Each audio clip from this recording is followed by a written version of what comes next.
नमस्कार दर्शकों, आज के हमारे इस वीडियो में हम आपके लिए धर्मराज जी की कृपा की एक कहानी लेकर आए हैं। बहुत पुरानी बात है। एक गांव में एक सेठ रहता था। उसकी दो पत्नियां थी। दोनों पत्नियों को एक एक बेटी थी। पहले वाली बेटी का नाम सुक्खू और छोटी वाली बेटी का नाम दुक्खू। बड़ी वाली बहुत चालाक थी, इसलिए वह घर पर राज करती थी। बड़ी बहू और उसकी बेटी सुख से रहते, सैर करते। बेचारी छोटी बहू विनम्र, सीधी सादी और भक्ति भाव वाली थी, इसलिए घर का सारा काम उसे ही करना पड़ता। माँ के साथ साथ दुक्खू को भी खूब खटना पड़ता। सेठ भी उन दोनों पर कोई ध्यान नहीं देता था। एक दिन सेठ की आकस्मिक मृत्यु हो गई। बड़ी बहू सारा संपत्ति हड़प ली। छोटी तथा दुक्खू को घर से निकाल दिया। बड़ी अपने बेटी के साथ शान से रहने लगी। छोटी सूत काट कर कपड़े बुनकर बेचने पर जो मिलता उसी से रूखी सूखी खा लेती। एक दिन दुक्खू की माँ ने पड़ोस में सुना, धर्मराज जी का व्रत तथा कथा करने से सारे दुख दूर हो जाते हैं। छोटी का नियम हो गया, हर रोज धर्मराज जी का कथा कहानी सुनने जाया करती। एक दिन दुक्खू की माँ ने अपने बेटी से बोला, बेटा आज रुई धूप में डाल दी हूँ और मैं धर्मराज जी की कथा सुनने जा रही हूँ, तुम रुई का ख्याल रखना। उसकी माँ के जाते ही धर्मराज जी की कृपा से हवा का एक झोंका आया और रुई उड़ाकर ले गया। दुक्खू ने पकड़ने की बहुत कोशिश की, पर रुई हाथ नहीं आई। वह रोने लगी।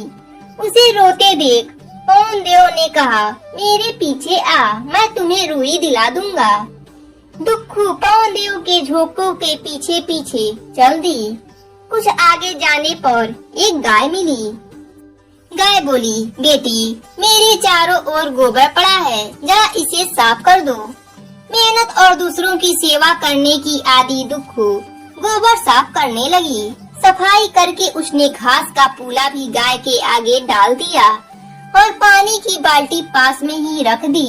और आगे बढ़ने पर एक केले के पेड़ के आग्रह पर दुक्खू ने उसके नीचे गिरे पत्ते हटाए, वहाँ की सफाई की और फिर आगे बढ़ी। आगे घोड़ा बंधा मिला। घोड़ों ने कहा, मैं कई दिन का भूखा प्यासा हूँ, मुझे कुछ खाने को दे दो। दुक्खू ने उसे घास काट कर दी, पानी पिला दी। आगे एक चांदी से सफेद बालों वाली बुढ़िया माई सूत काट रही थी। वह चांद की माँ थी। पवन देव ने इशारा किया कि इससे अपना रुई मांग ले। दुक्खू ने बुढ़िया के चरण छूकर अपनी रुई मांगी। बुढ़िया बोली, रुई मिलेगी, पर पहले अंदर जाकर बालों में तेल लगाकर ताल में नहा, फिर नई साड़ी पहनकर खाना खा। दुक्खू भीतर गई। बालों में तेल लगाकर उसने ताल में डुबकी लगाई। चमत्कार हुआ, वह परी सी सुंदर बन गई। दूसरी डुबकी लगाई, उसका शरीर गानों से लद गया। तीसरा डुबकी लगाने की उसकी हिम्मत न हुई और उसने कच्छ में आकर कीमती साड़ियाँ छोड़कर सादी सी साड़ी चुनकर पहनी। वह भोजन कच्छ में गई। वहाँ मेज पर पकवान सजे थे। दुक्खू ने केवल रोटी व सब्जी चुनकर खाई और बुढ़िया के पास आ गई। बुढ़िया माई ने उसे रुई लौटा दी। साथ ही बुढ़िया माई ने अपने पास रखे डिब्बों में से एक चुनकर उपहार स्वरूप ले जाने के लिए कहा। दुक्खू ने छोटे वाला डिब्बा उठाया। रास्ते में लौटते समय घोड़ों ने उसे सोने की असरफियों से भरा घड़ा दिया। केले के पेड़ ने सोने के केला का एक गुच्छा दिया। गाय ने उसे एक बछिया दी, जो जब चाहो दूध देती थी। ये सब कीमती उपहार लेकर दुक्खू घर लौटी। माँ बहुत प्रसन्न हुई। उनके दुख के दिन फिर गए थे। रात को दुक्खू ने उपहार में मिला डिबिया खोला। उसमें से एक सुंदर राजकुमार निकला। उसने दुक्खू से विवाह कर लिया। वह तीनों सुख से रहने लगे। सुक्खू की माँ ने यह सब देखा तो वह जल उठी।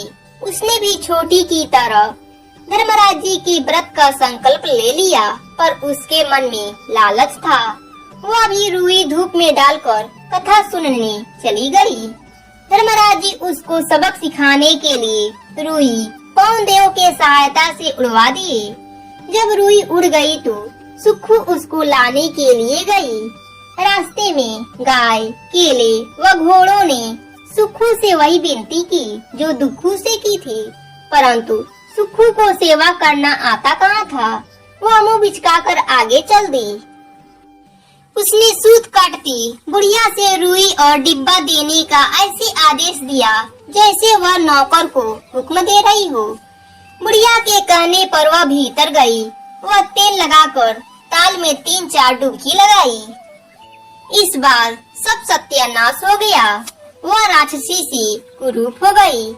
सिंगार कक्ष में आकर उसने बढ़िया साड़ी चुनकर पहनी और खाना भी बढ़िया जी भर कर खाया।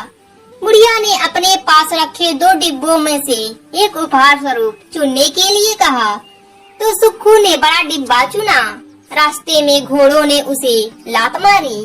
केले के पेड़ ने उस पर छिलकों की बारिश की। गाय ने उसे सिंग से उछालकर फेंका। रोती पिटती सुक्खू घर लौटी। माँ ने उसकी हालत देखकर माथा पीट लिया। रात को सुक्खू ने डिब्बा खोला तो उसमें से राजकुमार की जगह एक अजगर निकला। अजगर ने सुक्खू को खा लिया। वह खिड़की की राह भाग गया। सुबह सुक्खू की माँ को कमरे में केवल अजगर की कीचड़ी मिली। उसका सब कुछ खत्म हो गया था। ईर्ष्या एक ऐसी आग है जो इंसान का सब कुछ खत्म कर देती है।